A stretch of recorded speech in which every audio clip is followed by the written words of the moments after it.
Good evening, Captain Retired Matt Edwards here with the next installment of the Observation Post Weekly Report, Facebook Live.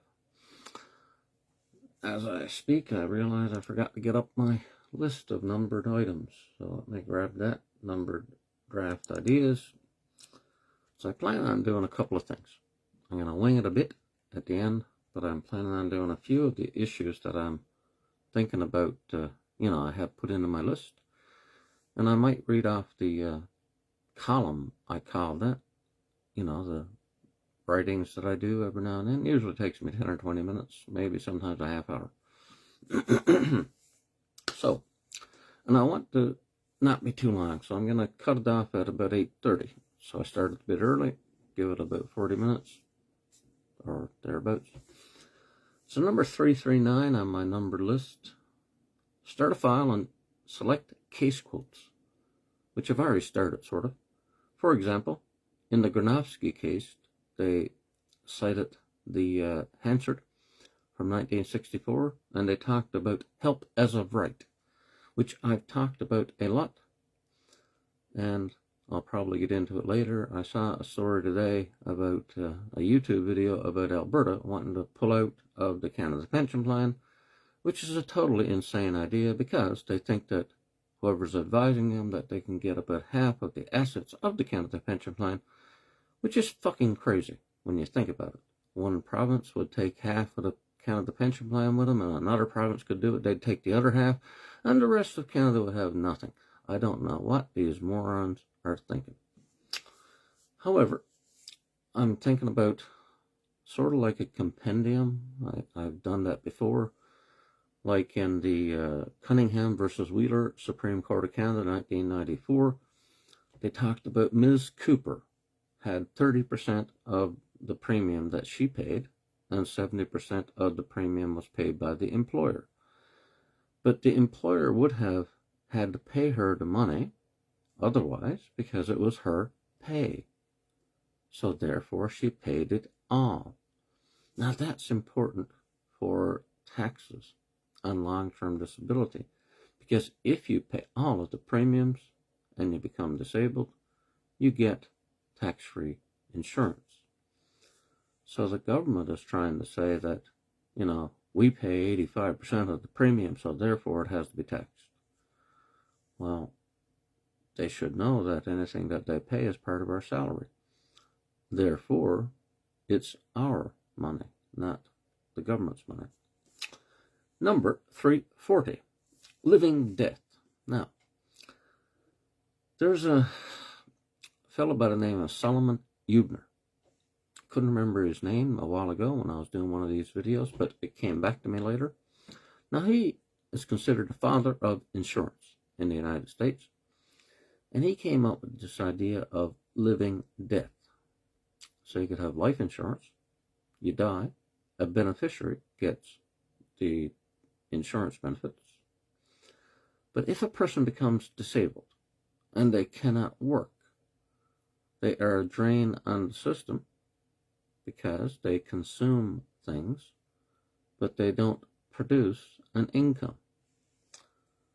So I found this in the Hansard in 1981, I believe. And it's a piece of history about insurance. And I think a lot of people think that the disabled can't do anything. And that's why they might have set up things that basically the Canada Pension Plan, for example, you got to be nearly dead to get it. Up until 1998, you couldn't even volunteer, or you'd lose your Canada Pension Plan. You couldn't go to school, or you'd lose your Canada Pension Plan disability. Now, recently, they allow you to make a trivial amount of income. I think it's over $5,400 a year now, which is nothing, really, or $500 a month. So, mention of the Canada Pension Plan disability flat rate in 1981, but no fix until 1987. Now, what I'm talking about is the fact that the government is always moving slow. And the flat rate on the Quebec Pension Plan disability was 3 times higher than the Canada Pension Plan disability flat rate. So the government had to fix it. It's called equity or fairness. You can't have two programs. One is a provincial pension plan, but it operates under the same rules, except it only has contributors from Quebec. The other one is the rest of Canada, and its contributors have a similar program, and one pays much less than the other. So they fixed it in 1987, but that was 6 years after they first discussed it. In a similar way, the Arthurson case that I'm always bitching about, complaining about, came about in the early 1980s. Then in 1986, there was an Auditor General report, which I recently downloaded. I found a copy, I downloaded it, and I see a whole bunch of shit that the government shouldn't be doing. But it never reached trial in a class action until 2002, which was 16 years after the Auditor General report. Now, I think this is shameful and possibly criminal because, well, they have a duty to the public to be transparent. You're not supposed to, and if I read my column there, I'll get into what they said they might do, right? They had a bunch of different options, all of which were bad. I'll get a drink here, I'm getting a bit dried out. Number 341, the common law. Pensions/insurance do not reduce damages or compensation. Boarelli versus Flanagan, Ontario Court of Appeal, 1973, and Bradburn, 1875. I put in 1975 in my list, but it's 1875.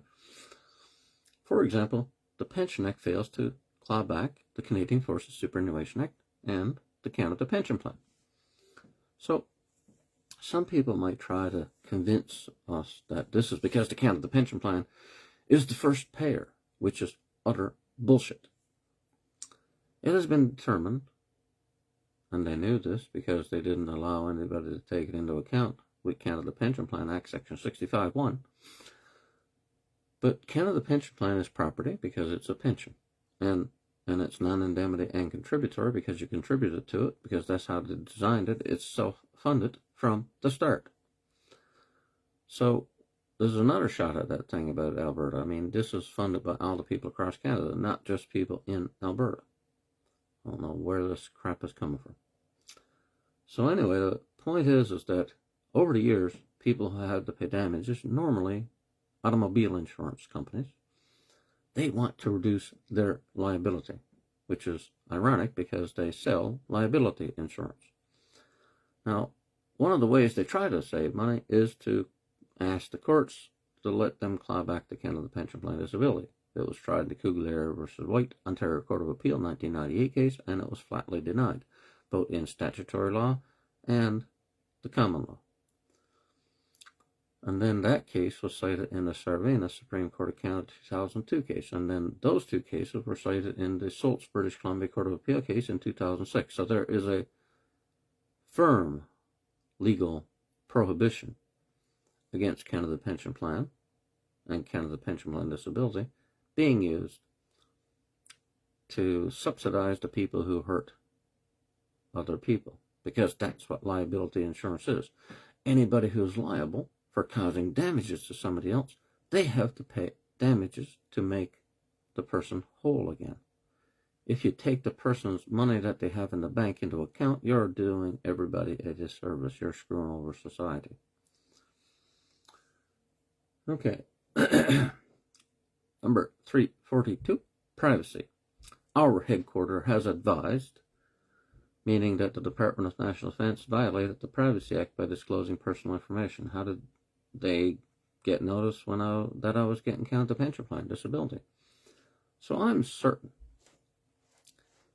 See, Canadian Forces Superannuation Act and Public Service Superannuation Act and RCMP Superannuation Act all have a provision called bridging. Now, bridging is illegal. Flat out illegal. It is not permitted for one pension plan to subsidize another one. But the government has rigged the system, gamed the system, by passing a law that says the Canada Pension Plan disability or the Canada Pension Plan retirement after age 65 will cause a reduction in another pension. Now, the letter they send, I think, could be attacked under the tort of misrepresentation, because they represent to the reader that this was an arrangement set up by Parliament in 1966 when it's bullshit. It wasn't the case. Not unless they changed it between 1964 and 1966. Because in 1964, they said that you could get both. Now, I presume it's at full value. Some nitpicker might say, well, you get both. Still, you just get less of one. No, it's property. You had to get it all back. So, the thing is that they want you to believe that this is the case. And they came up with different terms, like stacked. Pensions are not stacked, they'll say. They're integrated. And by integrated, they mean that one will reduce the other. Now, I've said to people in the past, listen, if this was the case and one was allowed to be reduced by the other, then why doesn't the Canada Pension Plan just say, you know, you're getting the Canadian Forces or the Public Service Pension. You know what? We're going to pay you less Canada Pension Plan. I mean, this is how stupid their argument about bridging, and it only lowers the Canadian Forces, Public Service, and the RCMP pensions. If you wanted to put it and flip it around and say, well, according to your theory, the Canada Pension Plan could save at the expense of the federal private pension that people have. Because people think, and the government encourages this idea, the government makes a distinction between public sector pensions, like the Federal Superannuation Act pensions, and private sector pensions, which is everybody else. But the fact of the matter is, according to the Income Tax Act regulations and various things that I've read over the years when I've been researching it, the Federal Superannuation Act pensions are private pensions. And by private, it means that it's between you and your employer. It's not a public pension in that everybody contributes and whatever. It's one single employer, and you get your pension when you retire. Now, it could be because of disability, or it could be because you just were healthy and retired, whatever, but it's your property. And according to Income Tax Act Regulations 8502, I was looking at it today. I'm good with numbers, but I wouldn't have the 02 part. I knew it was Section 8500, was the general section. But Section 8502 of the Income Tax Act Regulations says that the purpose of a registered pension plan is to provide someone who has retired with a pension. Now, if you reduce the amount of money you're going to get because of the Canada Pension Plan, then you're violating the Income Tax Act regulations. Now, people might say, well, so what? Well, here's the bigger picture as I think it would apply. If somebody complained about this and it violated the Income Tax Act regulations, and then they said, well, you're no longer a registered pension plan under the Income Tax Act regulations. Well, that means the contributions that are put into a pension would no longer be tax deductible. And that would suck, because even though you don't have access to the money, because, you know, they'd look at it legally, that, you know, you're not a registered pension plan under the Act, so therefore you don't get the right to deduct the contribution. So that would hurt people. It might even let them try to tax it while it's vested in the pension. So all of this is just flat out batshit crazy. The government should not have, for example, and I might get into this later, but I'll mention it now. When I was looking over the various Auditor General reports, I downloaded recently. It was only by fluke, and it's really strange.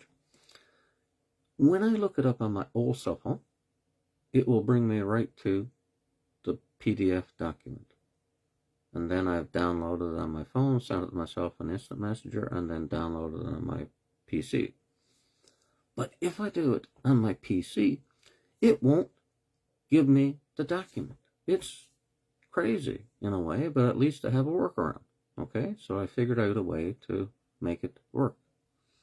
Now, I'm going to stop right there on the issues that I've got on my list. and I'll bring up the column I wrote. Now, be warned, I had a bit of an argument with my son about some of this stuff today because he thinks I'm a Nazi sympathizer. Because that fellow that was, I put Buddy that was in that parliament and being lauded, honored. I threw some facts in there from things that, like, I got obsessive compulsive personality disorder. And when I get something in my head, I start looking things up. So I've been reading stuff on the internet, finding documents, and I've been looking up YouTube videos about the history of this this division. And let me see if I can find it.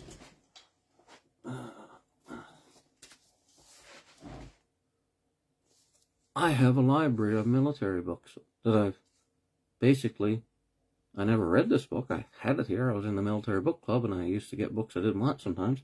And this one happens to be called The Order of the SS. So I can do my own research, thank you very much. I don't need some news person on the news seeing Buddy come there, and then somebody complained about it, and then they say, oh my God, why did Canada have a Nazi in their parliament? So anyway, I plunked them in here as a means to make the story I'm talking about relevant, sort of. That was my intention anyway. Now I called the column On the Horns of a Dilemma. And one of the reasons dilemma has been sticking in my head so much is because I've been watching the Russian-Ukrainian war so much on YouTube. There's this one YouTube videographer, or whatever the hell they call him, producer or whatever. He's always talking about you don't want to give the enemy a problem because they would have to find a solution to the problem. What you want to do is present the enemy with a dilemma, because a dilemma is going to be, they're going to be shit out of luck either way. They'd have to choose their bad option. So anyway, without further ado, an observation post column by Captain Retard, Matthew Edwards, CD, BPE, BED.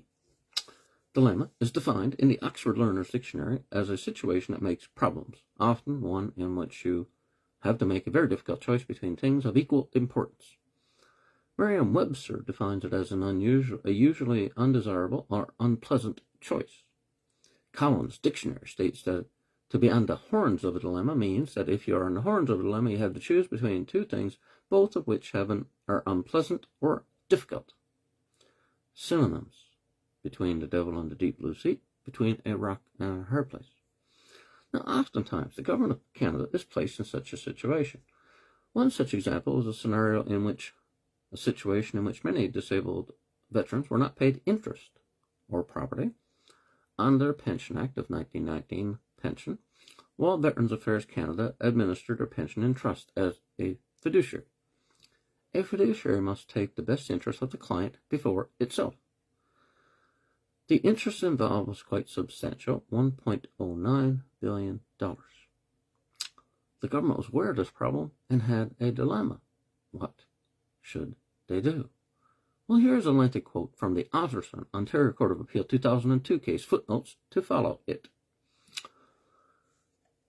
In November of 1986, the Department of Veterans Affairs issued a directive that no new administrations, called in this document trust relationships, were to be accepted without the approval of the Assistant Deputy Minister after exhausting all options. Now, under footnote 1, I put down here, no new trust to be set up unless absolutely necessary. The government's trying to limit the liability for the future, only accepting the present liability. What about disabled veterans in dire need of trust accounts? So their knee-jerk reaction is to say no more trust accounts, which is nuts. They should have just done it right, in my opinion. So at tab 83, there is a letter from David Bradburn, the Deputy Minister of the Department of Veterans Affairs, to Mr. Stanley H. Hart, Deputy Minister of the Department of Finance, speaking of the work to be done in his department to clean up the administrating of funds, but saying further, the work we are doing did not seem to be getting far in eliminating the risk of litigation over failure to pay interest on the accounts, which arguably we had the responsibility of a trustee. There is no fucking arguable. Oh, I should wait and see what I said in my footnote instead of ad-libbing it. So footnote number 2. Wow. Just wow. These elected bureaucrats are working against public policy and trying to eliminate the risk of litigation and say this liability is arguable. Fucking nuts. Now, he goes on to say that he is setting up a small task force, among other things, to develop options for the consideration of Cabinet in September 1988.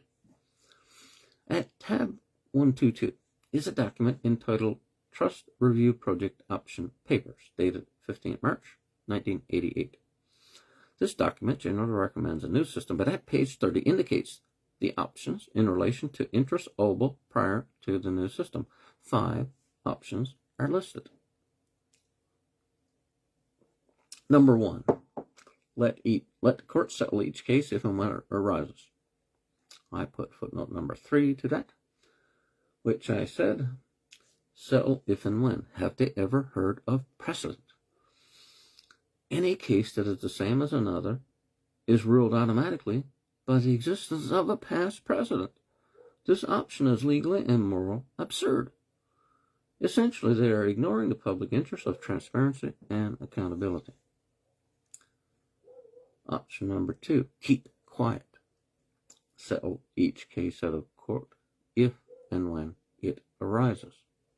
My footnote said this might be criminal advice. Settle cases before public trial is likely obstruction of justice. If and when indicates that they hope the disabled veterans will not be aware of their legal entitlements. Point number 3, or option number 3, devise standard formulas to be used in lieu of old liability if the client agrees. My footnote number 5 says the establishment of a standard settlement formula is not a bad idea, but the government offering an option is rare, and the most insane thing is expecting any agreement signed by a mentally disabled veteran to be valid. After all, Veterans Affairs Canada only administered the pensions for those who are unable to look after themselves. You know, it's nuts, isn't it? Number 4, devise a standard formula to replace the old liability whether the client chooses or not, ex post facto. Footnote number 6, this is more like the government, and it is not automatically bad. We elect representatives to represent us. If those representatives create a fair settlement formula, who would argue? Caveat, experience shows from this very case the government will not act fairly. Second caveat, the elected representatives rely on the advice of these, in air quotes, experts, who are doing a biased and unfair report that is contrary to public interest. However, they are probably trusting the bureaucrats. I put in brackets because a lot of people believe this, mandarins, who really run much of the government. And then outside of brackets, the last word is implicitly. So a lot of these people, and I think people might have said this before, someone might be a fisherman. They might run for office, they might be popular, they might get elected, and then they might be plunked down in charge of national defense. Now, what expertise would they have about national defense, military matters? So that's where they would rely on these mandarins, as I call them. And the so-called experts would basically be the ones running the show. Now, people pick up things over time, but I hope you see my point. I mean, that's just the nature of the beast when we have a democracy. So the last one was eliminate old liability, ex post facto, number 7. And I said, this is a prima facie, which means on its face in Latin, invalid option. The government must pay the crown debt it owes. Otherwise, no one will trust the government, and a democracy requires the voter to trust those the public votes for. It is certainly not in the public interest to treat the disabled and incapacitated veteran in this way. A, national defense public policy is harmed. B, the rule of law policy, public policy is harmed. And C, trust in the government. Now, I kind of doubted whether I should have done 3 because I could probably lump trust in the government with the rule of law, but I figured what the hell, I threw 3 things that I think other people might think of more ways that this could harm society. So the sad fact is that the government of Canada, and perhaps all democratic governments, act this way sometimes. An example of this comes to mind in the way that Canada and Britain did not disclose the names of the 14th Waffen SS Division Galicia from World War II. Here's a brief history of that division. Germany faced a national defense public interest problem in 1943 and decided to accept volunteers into present-day Ukraine that they had conquered after Operation Barbarossa in 1941. The division was an army one, hence the name Waffen, and they demanded conditions, the Ukrainians did, that A, no fighting against Western allies, which was accepted by the Germans. B, a chaplain, as they were Christians. This was also accepted. Now, there was another option, but I couldn't, condition, but I couldn't remember it, so I left it at 2. They were decimated at the Battle of Brody, and the Germans increased their number by conscription. Clearly, those who were conscripted had no choice. Eventually, they made their way to Italy after the war was over and surrendered to the British. About 8,000 were allowed to emigrate to the United Kingdom and other Commonwealth nations, including Canada and Australia. We had to trust the government at that time to have screened them for Nazis. I don't think they would have let the people they just fought against for 6 years into the country, goddammit. I would hope not. The Cold War was just starting, and the government wanted spies. Natives of this part of the world could blend in. That is in our national defense public interest. Now, I saw that on YouTube videos. Don't know how many of them became spies. And they probably can't talk about it even if they did. But after the war, Russia and the West were at each other's throats. However, by present day, optics, SS, part of the Waffen SS, stands out, and citizens are upset about the Nazis, who were admitted in the past, and if this was for some corrupt purpose, they will be rightly angered. Sometimes transparency has to take a back seat to state secrets. The Soviets also engaged in activities to destabilize the West. One such activity was called Operation Payback, the goal of which was to rile up our citizens because we took in Nazis after the war. Had these Nazis been returned to the Soviets, they would have been executed. No doubt in my mind. Was the lack of transparency justified? Maybe, maybe not. Linking this back to the title of this column, the ones making the decisions at the time had some unpleasant choices to make, and presumably they chose the least objectionable one. The Otterson Ontario Court of Appeal 2002 case is not a good example of this, however. All of the options listed are despicable. These people are paid by public funds and are in fact public officers. Now, the reason I stress that is because there's a criminal code offense, section 122, called breach of trust by a public officer, could land them fuckers in a clink. They have a duty to serve the public and were found to have owed veterans a fiduciary duty, which means the public interest has to take a backseat to the interest of the veteran. So all of those options weren't in the interest of the veteran. Now, that was the end of the column, so I'll give you some ad lib. Okay, so the government flatly denies it owes anybody in public service, the military, or the RCMP, a fiduciary duty. Always. They will always say we don't owe anybody a fiduciary duty. But I know of one Ontario Court of Appeal case from 1998 about the Public Service Superannuation Act called AULT, A-U-L-T. That case found the federal government had a fiduciary duty owing to the pensioner. Plus, the Otterson case also concluded that there was a fiduciary duty to the veteran. So to say there is no way the government ever owes anybody a fiduciary duty is utter bullshit. Now, I'll bring up the Auditor General stuff I was talking about. I'll get the pictures. I put them into, to get the screenshots into a whole bunch with less fuss and muss. I punched them into a spreadsheet instead of like posting them all to Facebook one at a time. So, in Chapter 8 of the 1986 Auditor General Report, they had a chapter that was about debt management and employees' pensions. Now, the gist of it is, they said that basically pensions, Federal Superannuation Act pensions, are basically debts that the government owes to the pensioner. Okay, so at the time, there was no money being put into the trust accounts, but there should have been. and the Auditor General said that quite explicitly. But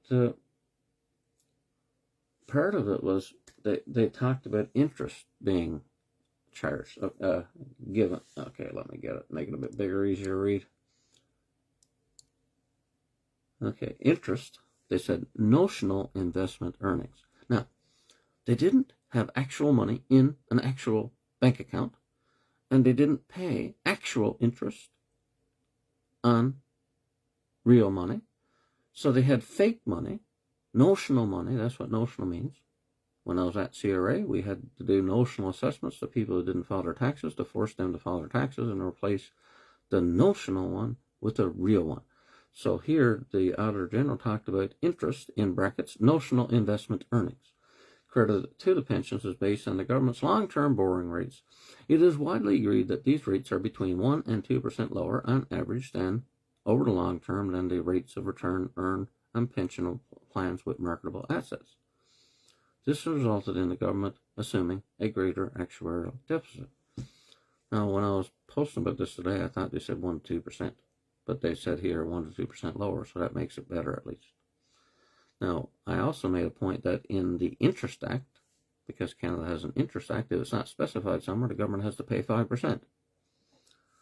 So, it said, at the same time, internal borrowing from pension accounts receives little attention from the Department of Finance debt managers because the borrowings are not non-cash transactions.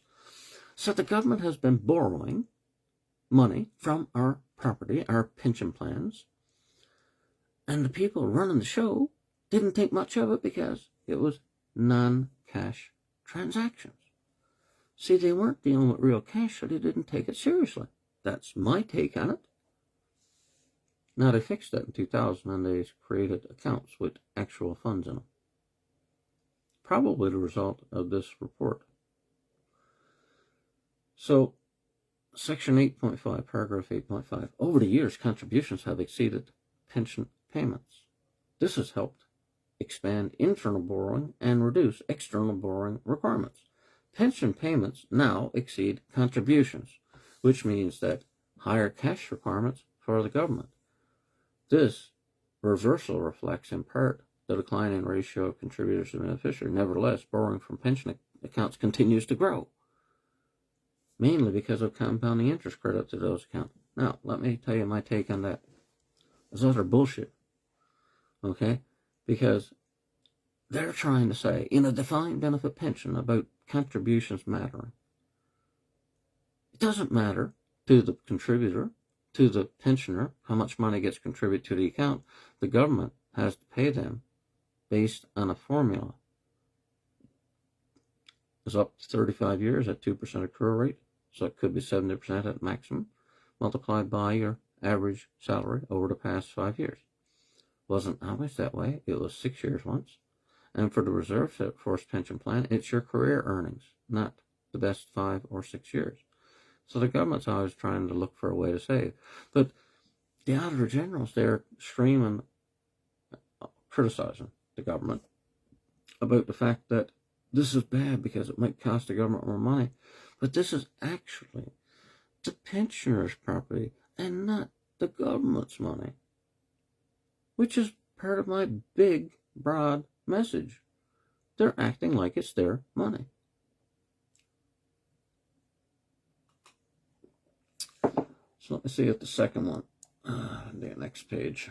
Anyway, but do you see where I'm coming from? I mean, if you listen to their bullshit, they're paying us a generous pension.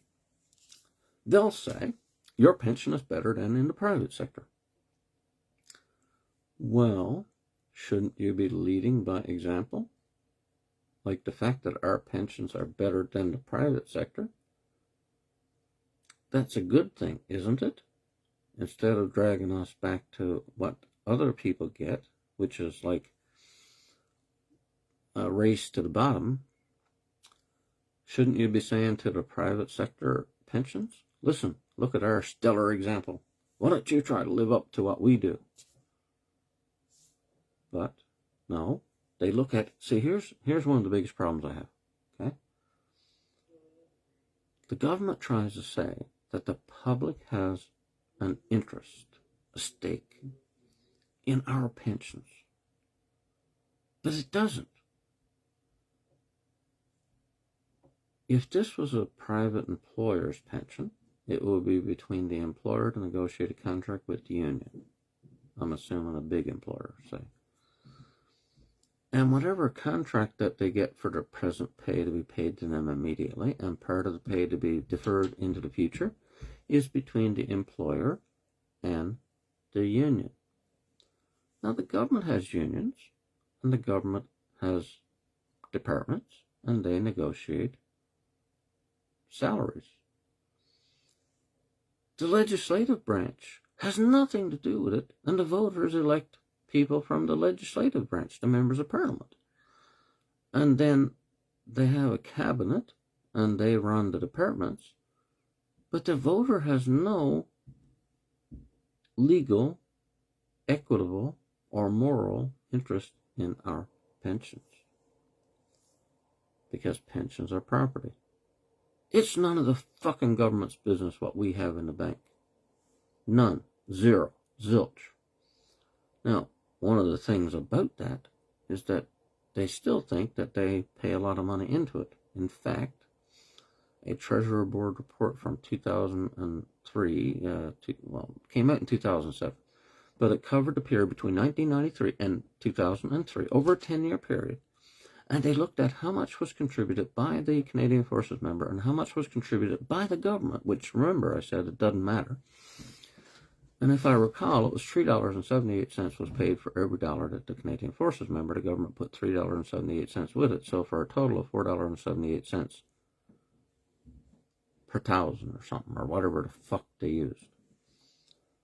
But the ratio makes them think, oh my God, look at these guys. They got what a great deal they have. We're paying way more in than them. So you know what?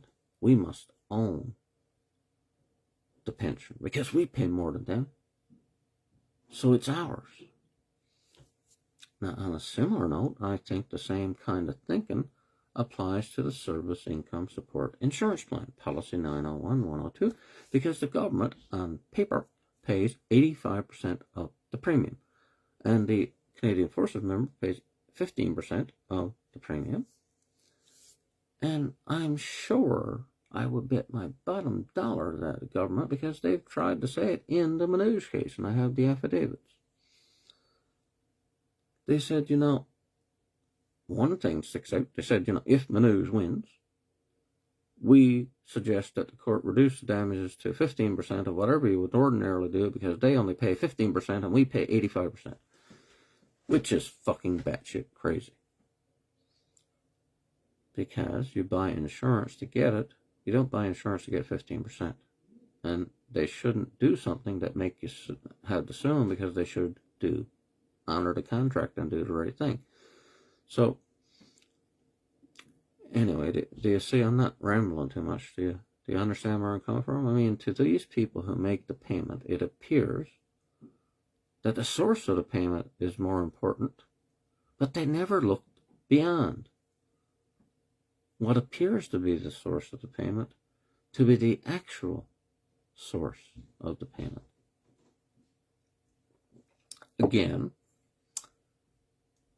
Perry versus Cleaver, 1969.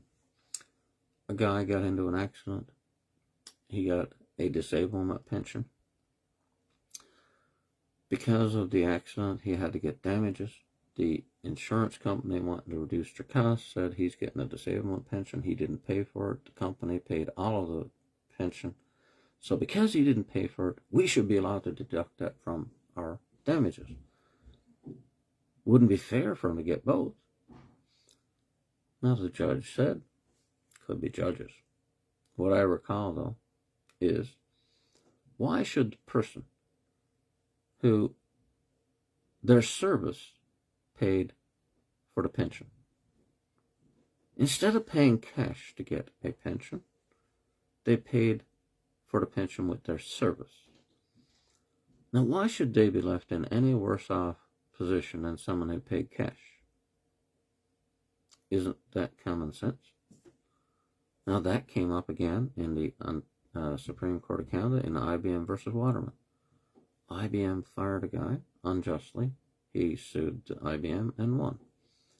IBM wanted to reduce their damages by taking into account his defined benefit pension, which he had not paid 1 single cent into. Now, the Supreme Court, in its esteemed wisdom, said that even though Mr. Waterman never paid 1 red penny into the pension, his service has value.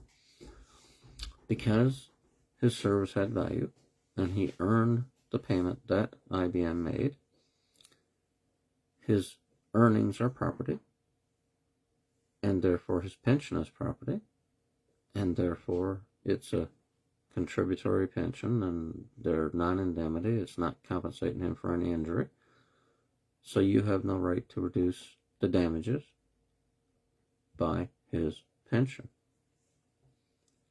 Now, how come the government got into the Veterans Wellbeing Act regulations that they can take into account the Canadian Forces pension, the public service pension, or the RCMP pension to reduce their damages when it's not okay in the common law?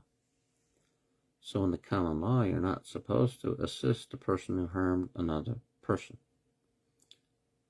You're not supposed to. It's immoral. It's unethical. What you're supposed to do is exercise due diligence and avoid damaging someone.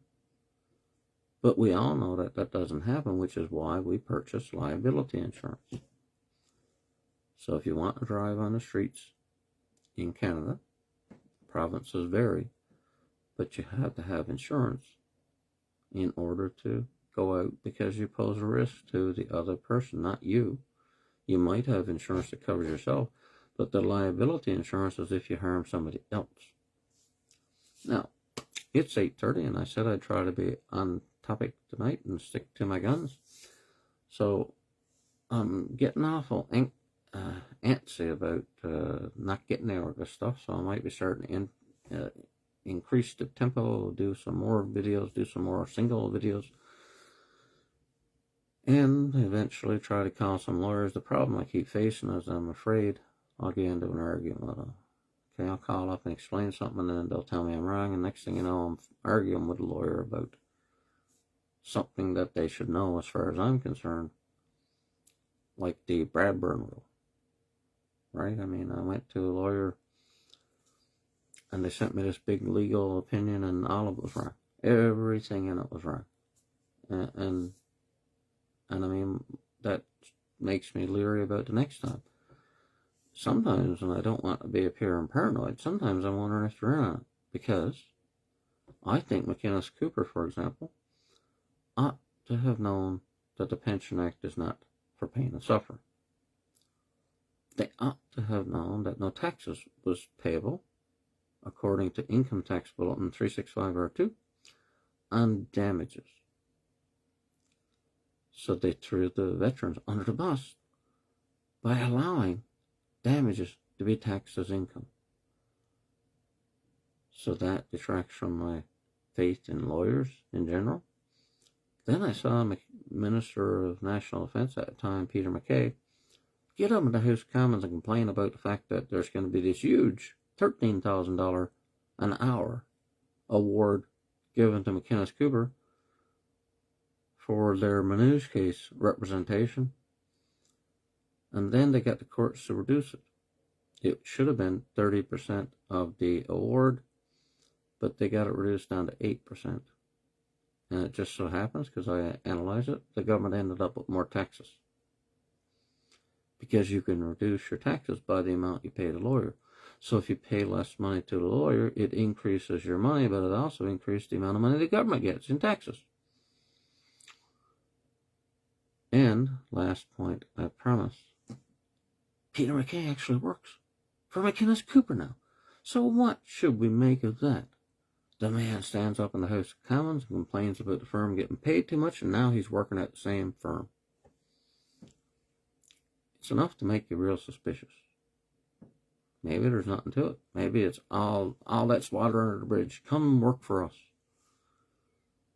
Or were they in cahoots with the government? I don't know. I probably shouldn't even say that. But I am suspicious, and I think I have reason to be suspicious. It's not like I have suspicions without reason. The thing about the Minister of National Defence, Peter MacKay, mentioning that thing about the money, well, it's even worse, is that it wasn't the opposition he was answering a question from. A Conservative member of Parliament raised the issue, and then the Conservative Minister of National Defence answered his own party's point. Now, doesn't that make you wonder what the fuck were they up to?